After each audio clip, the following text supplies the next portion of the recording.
This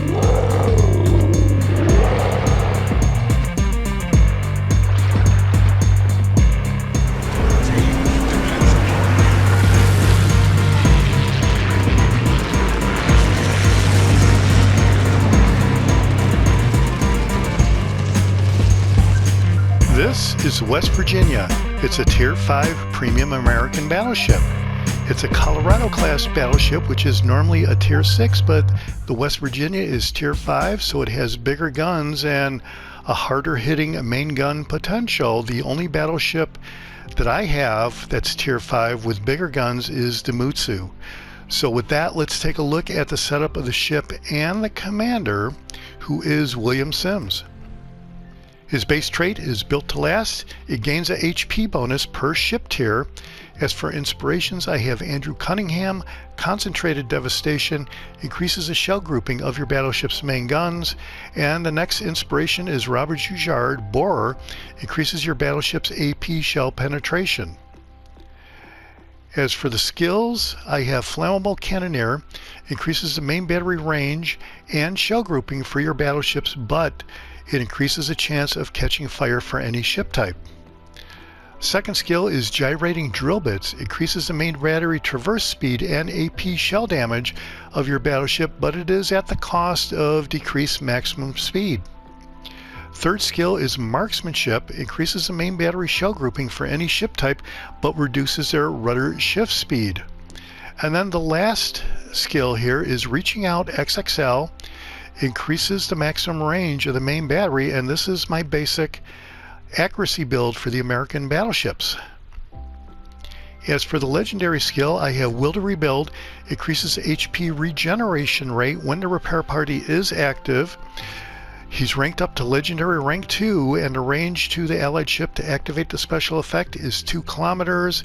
When you upgrade to legendary rank 3, that radius will increase up to 2.75 kilometers. So in battle, if you're down on HP, you want to have an ally within 2 kilometers to activate this special effect. Otherwise, it is of no use. Okay, so let's take a look at the upgrades. There are only 2 upgrades here, so it's pretty simple. First upgrade I selected is Secondary Battery Mod 2. Secondary battery firing range and its dispersion is improved by 20%. I chose this instead of Main Battery Mod 2, which will improve the main battery traverse speed by 15%, but I didn't want to take a hit on the main battery reload time. And AA Guns Mod 2 is the other option, and this is only going to be helpful if I'm in a battle with an aircraft carrier, which you can't really count on that. So I've selected Secondary Battery Mod 2. The next upgrade is Propulsion Mod 2. Time taken to reach full power is improved by 50%, and American battleships are generally so slow to begin with. As far as the loadout, we have your normal high explosive shells and armor piercing shells, which we'll get to in a second. Consumables is your damage control party. Consumable duration is 20 seconds. Reload time is 76 seconds, and there are unlimited number of these consumables. Next consumable is the repair party consumable. HP per second restored is 380. Consumable duration is 19.6 seconds. Reload time is 76 seconds, and you have 3 of these consumables. And the last consumable I've selected is a spotter, but you can select between the enhanced secondary targeting, the spotter, or the catapult fighter. Catapult fighter I figure is only good if you have an aircraft carrier in your match, which you can't count on. So I'm checking out the spotter. It improves the shell grouping of your ship's main guns by 10%. The duration, though, is 30 seconds, so you basically get 1 salvo per consumable here. And the reload time is 190 seconds, and you have 3 of these consumables. And you can see here I've got a full set of boosters set up for the highlight reel you're going to see. And the ship comes with a Type 9 Premium Permanent Camouflage. Sea detectability range and incoming fire dispersion is improved by 4.5% respectively.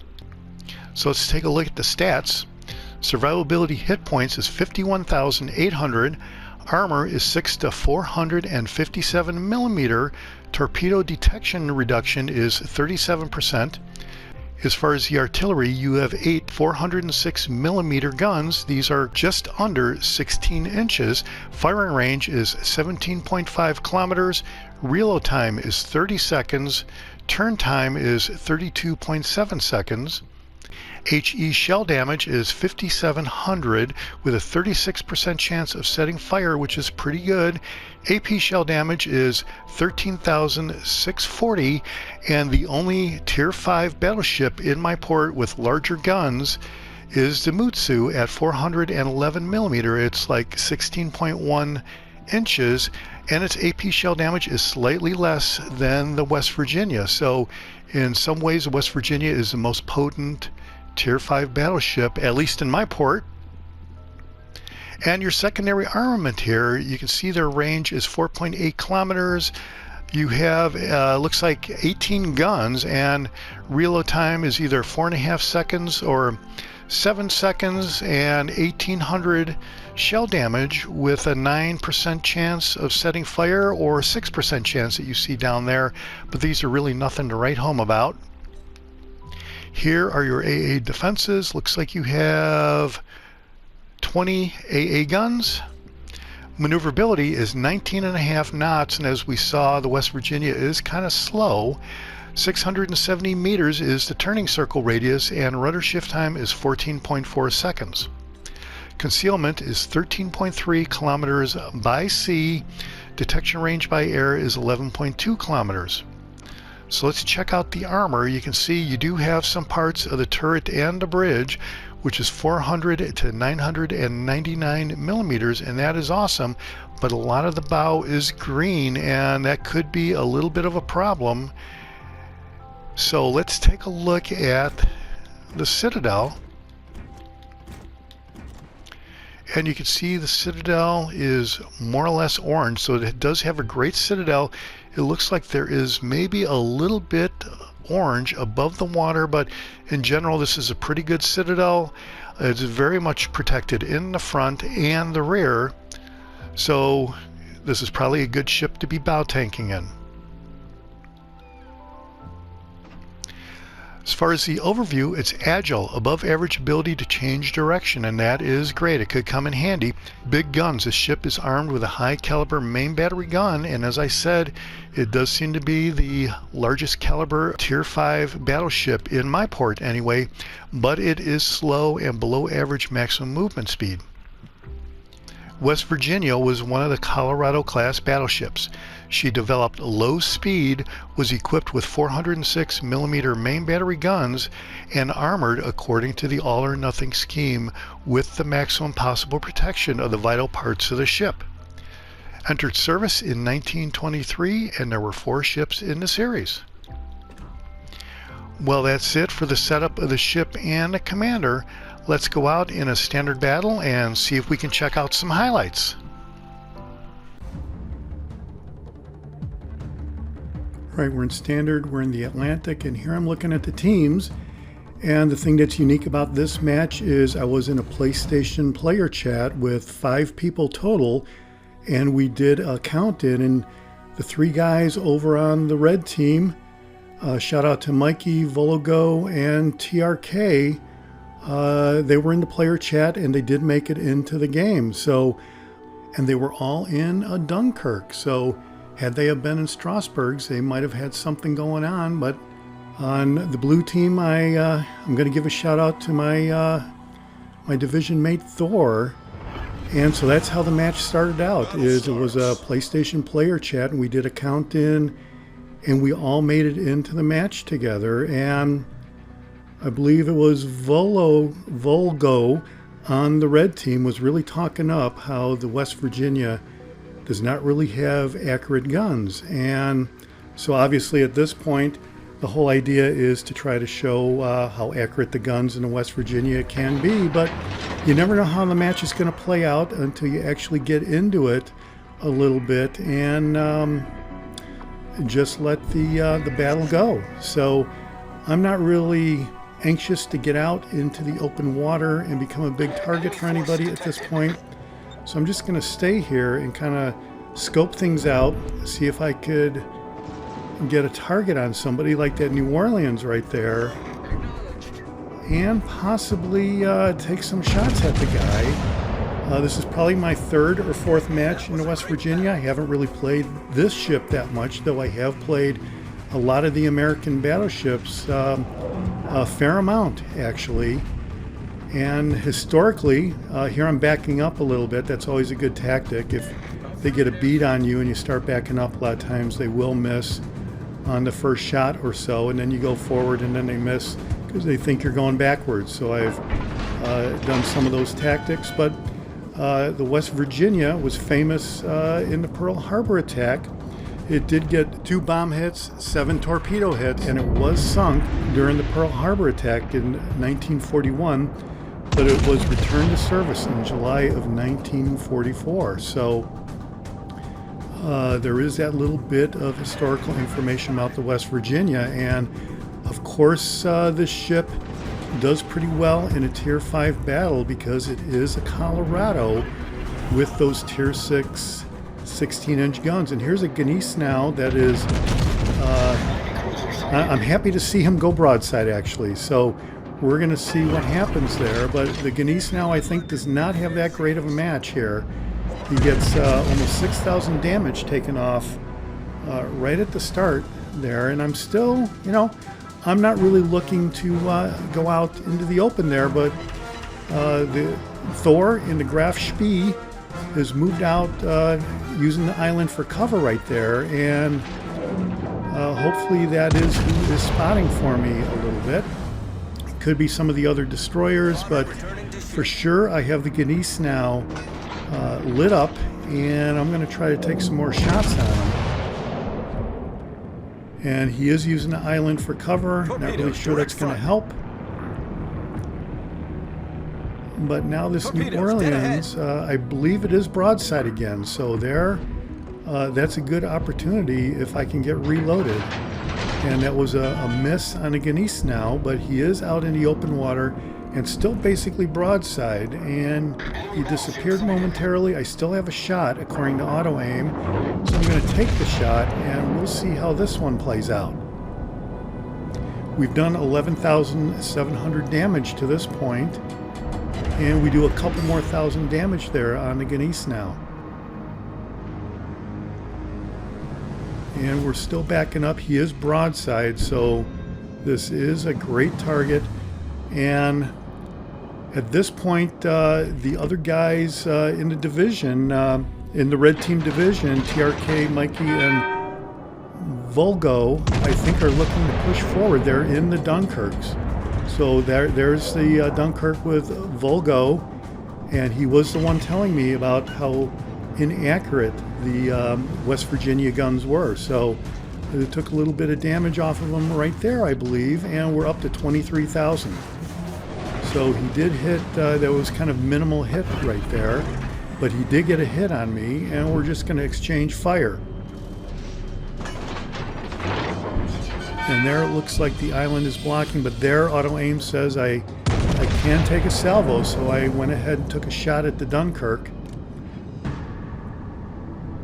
And it looked like a ricochet right there, so that didn't help me out. And that was a little bit of a miss on, I believe that was the Dunkirk. Volgo was trying to get me there, and looks like he's creeping around this island, but these guys are definitely pushing up.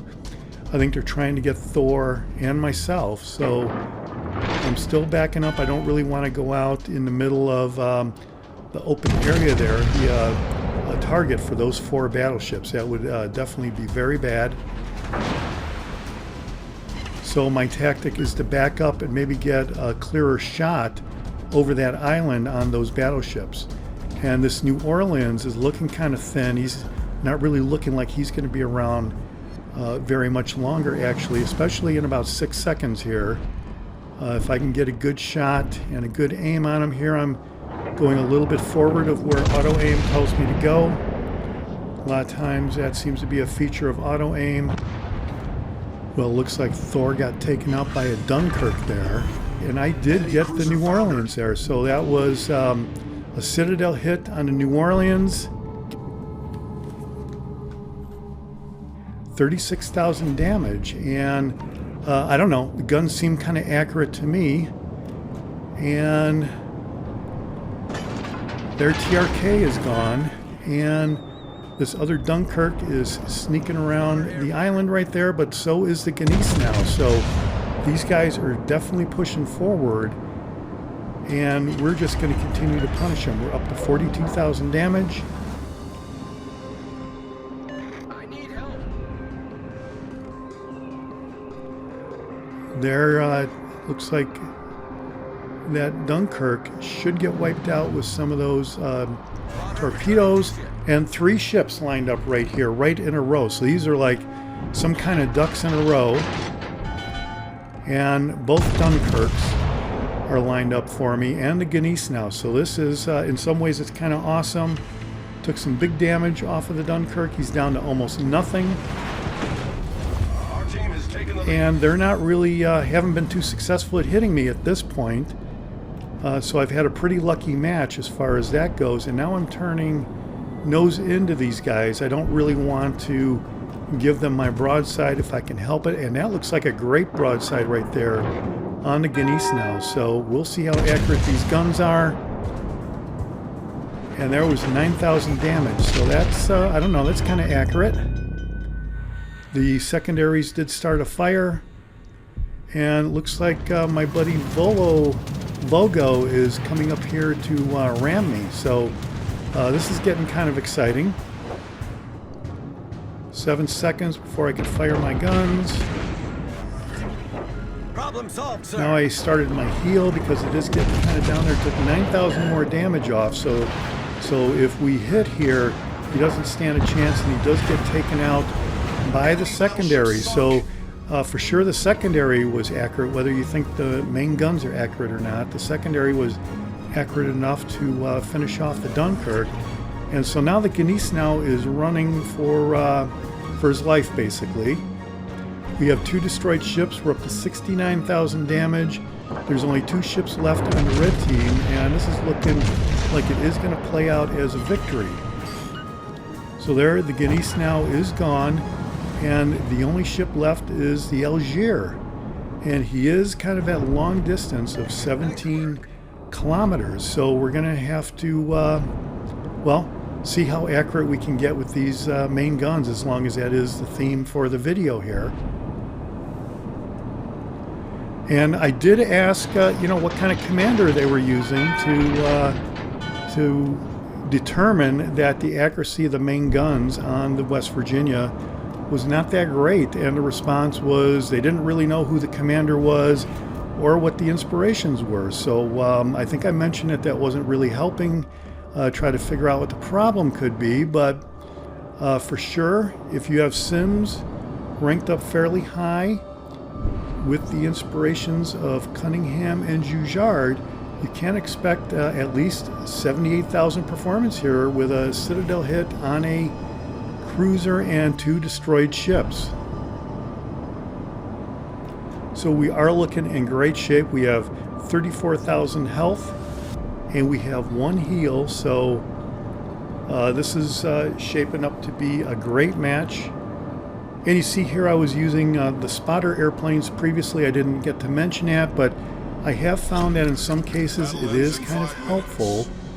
And out of the other options on the board in the consumable setup, spotter plane is definitely something to consider, because at times it will give that small amount of an advantage where I don't think that the secondary or the fighter plane would necessarily give as much benefit. But here I'm taking a shot at the Algier. He's about a little less than half health, so he is pretty healthy at the moment. And those shots took 4,366 off of him, 2 hits. And we're just gonna wait for 11 more seconds while we reload here. And he is down to almost nothing. 1 more shot should do it, especially right now. If I even nick him, he is gone. And we are shooting the other guns, and they're minor hit and a 3rd destruction. So this was a great match for the West Virginia.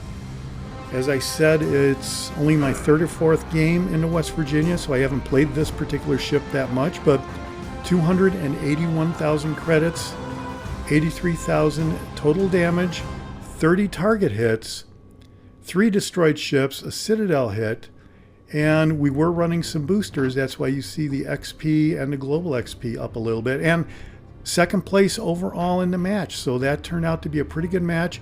West Side Guns up there, 1st place, 2,300 XP. He did a great job, even though he was destroyed early on.